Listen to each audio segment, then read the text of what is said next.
Overwatch is the game that people go to after they leave League of Legends, which may seem odd given how different Overwatch and League of Legends look on the surface. They're both incredibly boring to watch, they both have competitive ladders to climb, and they both have toxic communities. Wait, hold up. Overwatch is a team-oriented, objective-based first-person shooter where, in the standard game mode, players are grouped against each other in teams of 6 heroes.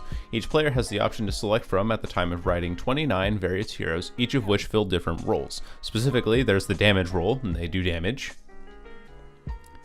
Then there's the tank role, and they're the units with the most health. Then there's the supports, and they heal your team and offer utility. Each hero has a primary weapon, 2 standard abilities, and 1 signature move. Instead of being based around a time cooldown period, the signature move for each hero charges over time, though the charge can be accelerated by dealing damage, or in the case of the supports, healing allies.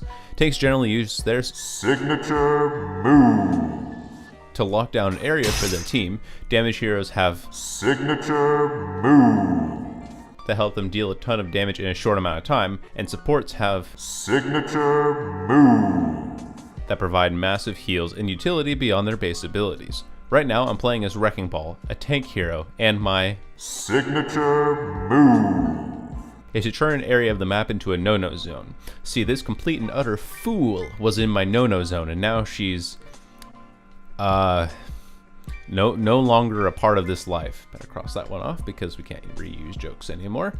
Then we have me, boom, playing as Hanzo. Who is Hanzo? Go home, watch some anime. Now, do you see the older brother who is always angry? That's Hanzo. His is a double dragon arrow of mega death ender of all worlds. Finally, the support Zenyatta is a robo guru because he can actually stay on top of a mountain and never die for real. How does a robot guru learn after standing on top of a mountain for years on end? He learns how to T-pose and give magical healing juice to everyone around him, and this is his ultimate power. See, because I am doing this review of a Blizzard game on my phone, I do usually have the ability to say signature move with the special voice effects, but I ran out of free vocal effects and I have to grind for some more. Now, while I play a video editor mobile on my phone with my left foot, let me use the next little bit of your time to talk about what I love and hate about this game. When my interest in League of Legends started diminishing, I found myself wanting to turn to a game that was similar in style. A somewhat skill-based, team-oriented game that had a competitive aspect to it, and this game fits that description perfectly. At this point, I'm not sure if switching games was a step forward versus a step sideways, but that being said, there are things that I like Overwatch for that I can't stand in League of Legends. Overwatch is incredibly fast-paced. The longest game I have ever been in was a grueling 20 minutes long, and even then the longer a game goes means that the game was well fought over in general, or both teams suck. However, usually if a team completely dominates a match, it's apparent within the first few minutes of the game, and no one has to suffer for an unusually long amount of time. This is even more evident with how quickly games go by in the pro leagues and how quickly they can build their character's super mega power ability, which helps them play far more aggressively. Since the game is so fast-paced, it emphasizes minute details such as positioning and, most of all, clear communication. I cannot tell you how many more games that I've won by communicating and shot calling. Perhaps that's my playstyle, but for some reason I've won a lot more games simply by telling my teammates through voice chat, "There's a Reaper on the left," or "Focus Zarya as she's low." When other people tell me this, it's unimaginably helpful because it informs me of what I should be looking out for ahead of time.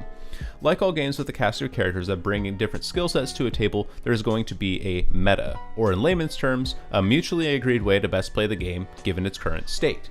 This will change depending on decisions made by the developers of the game to adjust stats for individual characters that they feel need to be played more or have less of an impact on the game. Right now, the name of the game and my skill rating is auto aim and crowd control abilities, or basically anyone that can immobilize your character with an ability, or anyone who can set up something to shoot for them. This really sucks for someone like myself because the two heroes that I have been enjoying the most recently, Lucio and Wrecking Ball, are heavily reliant on their mobility to stay alive, but you can't stay alive if you have a turret auto aiming at you and ticking your health down while little Miss Frosty Nuts over here holds an AoE weapon on you so that you can't frickin' move. I understand that if CC didn't exist in the game, then heroes like Reaper, Tracer, and Lucio would be virtually unkillable because of their high mobility, but when you're playing a hero like a tank that has little to no mobility, it's very easy to absorb all the CC simply because you're an easy target.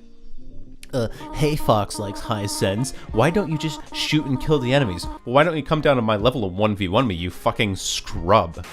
Some of the character changes that Blizzard makes are great, like lowering the health on Brigida's shield for example. Other changes like making Mei's freeze ray pierce multiple targets and increasing the attack speed on Pharah's rocket launcher are just What the hell are you doing, Blizzard? You took something that was frustrating to play against and made it even more frustrating. Hang on, I think I've done enough grinding on the plains of Beofolden, so I have enough Chaos Shards to unlock 3 signature moves. That was one of them. Mei has a signature move that makes it so that your team can't move. Did you want to escape? Too bad, it slows you down even worse on the edge. Do you know where Farah is? Nobody does. She's been shooting rockets at you and disappearing for hours on end, but now she's going to sit behind you and unleash her signature move, which shoots out billions of rockets. Yes, I said billions, because that's how many dollars her rockets cost, and they do a lot of damage. Billions of dollars of damage, just like the American economy. Vote for Clinton, let's see how bad she is in comparison to Trump. The proportional representation is a scam created by the Illuminati. Yeah, is a good game.